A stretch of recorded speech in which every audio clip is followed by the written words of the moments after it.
This is delicious. Van Jones on CNN just ripped apart a Trump guy, MAGA guy, and it was just delightful to watch. I'll play it for you, then we'll discuss. Since she is the least vetted candidate, she's never got a vote, and she has been one interview where she had her vice president with her in history. There's never been a candidate who's less vetted than Kamala She's Harris. also the vice president of the United States. Well, you wouldn't know that from her debate performance, where she pretended that she barely knew anything that the Biden administration was doing and wasn't responsible for any of it. Well, she was too busy whooping your boy all over the stage to get to those things. Here's what I think. Kamala Harris did something that no politician has done ever. She didn't just beat him. She humiliated him. By the way, if you want this to be a more enjoyable experience, watch this guy as Van Jones is talking. He looks just visibly uncomfortable. It's great. He has been the Pac-Man of American politics. He has eaten up, gobbled up politicians, spit them out, went through 16 Republican governors and senators like it was nothing. And even when he does badly, he usually has something he can point to. She whooped him so badly that I think he's literally afraid to come back. And so now, I agree, the last 20 minutes, she could have stopped with the elder abuse at that point and then turned more to her program. I wish that she had. But she's got plenty of time now. And now, I had not really thought about the fact that this was the first time this was done to Trump, right? Everyone's thought about him, especially in Republican primaries, was that he could just leave people with a campaign in shambles after debates. We didn't know why. We felt like we saw the childishness plenty. We didn't understand why Republican voters were getting so hyped for his behavior on the debate stage, but it was working for him. And while Biden definitely beat him in the 2020 debates, because Trump was super unhinged and Biden sort of came off more presidential, kept appealing to American voters directly, there was still this vibe that Trump was able to dominate in debates by name calling and stuff. And I had never really considered, we talked about how the way to break down an authoritarian is to sort of call them names back and make them insecure, make them feel small. And it felt weird with someone as dangerous as Trump to mock him in lighthearted ways. But apparently with Trump's decline and with Harris's strategy, that's what it takes. It's almost like the Bidens and the Clintons, even though they were determined in their respective debates, 2016, 2020, obviously not Biden's in 2024, but to have beat Trump at times. But that was more because they just stayed professional and then Trump was kind of crazy. But that was different than what we saw from Harris, where Trump, at least when he was crazy, it was a crazy that was his playbook. Harris was able to grab his playbook, throw it away, and then Trump just panicked.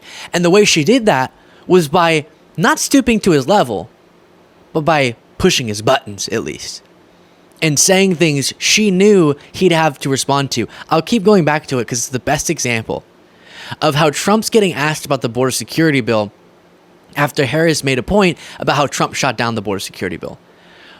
But that is his response to that is forgotten.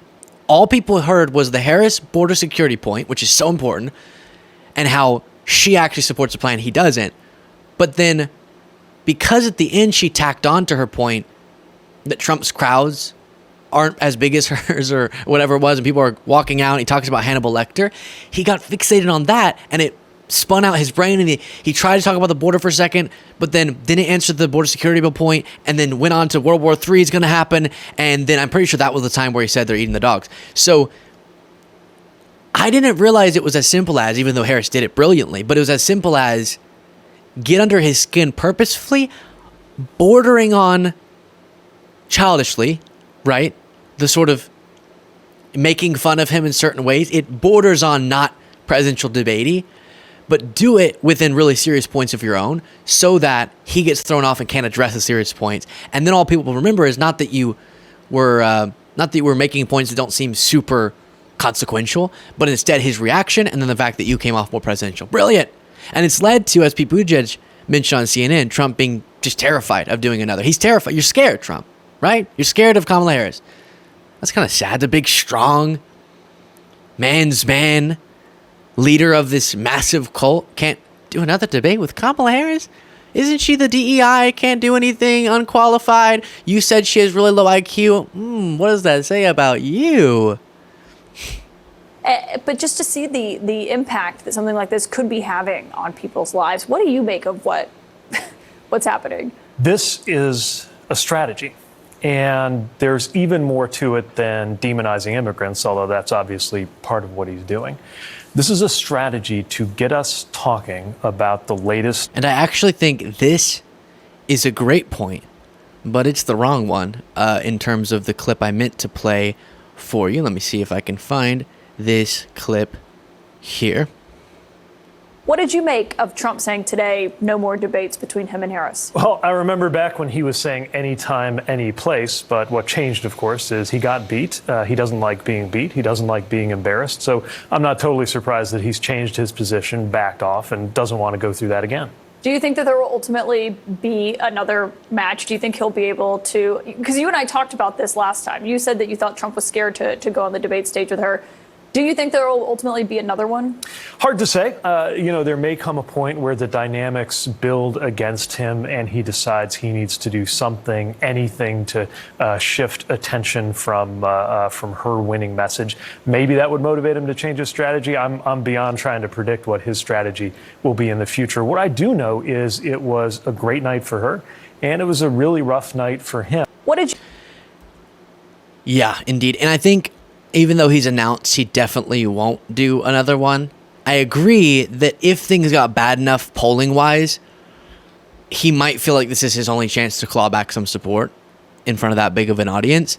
But you know what was an interesting point? I know some think, all right, yeah, it was fun to watch her being able to look at him and say, you're a disgrace, and to get him so angry, to get under his skin, his unraveling, that's all great. But what does that really mean? Is it really that important in terms of him as a leader? It is. And the point I heard someone make was, if he can't prevent himself from spiraling completely out of control when Harris makes just one comment about his crowd size, he doesn't have the stability, the level-headedness, and the judgment to be president. Right? If he can't handle a presidential debate and prevent someone from getting in his head and manipulating him, as she did, she manipulated the heck out of him, then we don't want him going up against other world leaders. And the other point she kept making is through flattery, world leaders, authoritarians, our enemies, can get you around their finger. That's not the phrase. What's the phrase that relates to something about someone being around a finger? I can't remember. But they can totally play you like a fiddle. There we go. And that's not a president that we want. We want someone who's level-headed enough to be able to have someone say things provocatively to them and not completely crumple. Then in the Van Jones CNN clip, he does mention that he would have liked to hear more about Harris's agenda. I had that thought. It's so difficult thinking about the 30 billion things she was trying to keep in her head. The points about each question she'd be asked by the moderators. Obviously, these things they had practiced a bunch in terms of getting in Trump's head, and that's why she looked so happy whenever he would spiral out of control, because she was like, this is going exactly how I wanted it to. And then all of her own points about her forward-looking vision, I think she got to it enough. And at least people's, because we don't remember the specifics, but we remember how we felt about things, I think their feeling about the night was, this person has a plan and is mature enough to be president and has the brain to be president. This guy seems like he's falling apart. I think that was a takeaway. One other thing from CNN I want to talk about. Attorney General Merrick Garland spoke about the threats against the Justice Department and election officials and what they are facing going into this election. He just launched this election threats task force. Last election, you were one of the lawmakers who voted to not certify Biden's victory.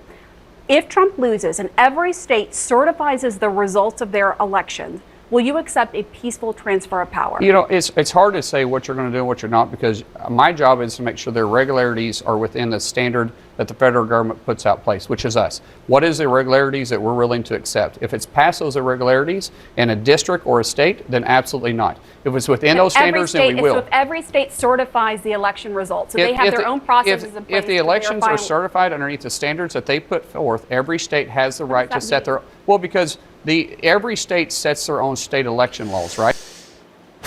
And he goes on, but the big line was, if Trump loses and every state certifies the result, will you accept the peaceful transfer of power? Mark Wayne Mullen says, it's hard to say. And he goes on, and in his head, he has these, oh no, because this could happen or that could. I'm just so tired of it, you know? Yeah, what's difficult is, of course, it always technically makes sense to say, I'd only certify it if it were fair. Yeah, obviously, that's sort of the whole thing. But the point is that your definition of fair just means, what did Trump decide? Was it fair or was it not fair? And Mark Wayne Mullen, I don't even know if you would put him in the most aggressively MAGA category. And even he and every other, I use this term not to be insulting, but because it's the most accurate, coward of a politician in the Republican Party, it's a shame that so many of them are going to, if Trump were to lose, attempt again to block the peaceful transfer of power. Luckily, it's less dangerous, but less dangerous because Biden's the president. So Trump in 2020 was able to wield his power as president to try to do that, which is why we came so close to a constitutional crisis. Biden wouldn't do that. And think about that too. Oh gosh, it can get me so angry. Think about that. When Trump's president, if Trump wins, there would have been a peaceful transfer of power in the sense that he would have stayed president and Democrats would have accepted it. If Trump loses and he's president, he's going to try to do everything as president to prevent the next person from coming to office, as he did. If Biden's president, if a Democrat's president, everyone knows, they'll dispute it, but everyone knows if Trump wins, Biden, with all of his feelings of Trump, will hand over power to Trump peacefully, without illegal schemes to prevent that.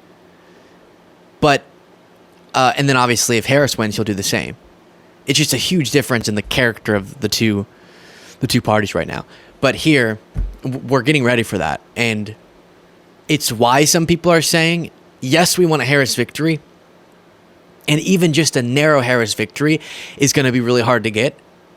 But man, if we could do a sort of landslide victory, that would be so much more comfortable. Because then it's going to be harder for one or a few crazy MAGA election workers or officials to mess it all up.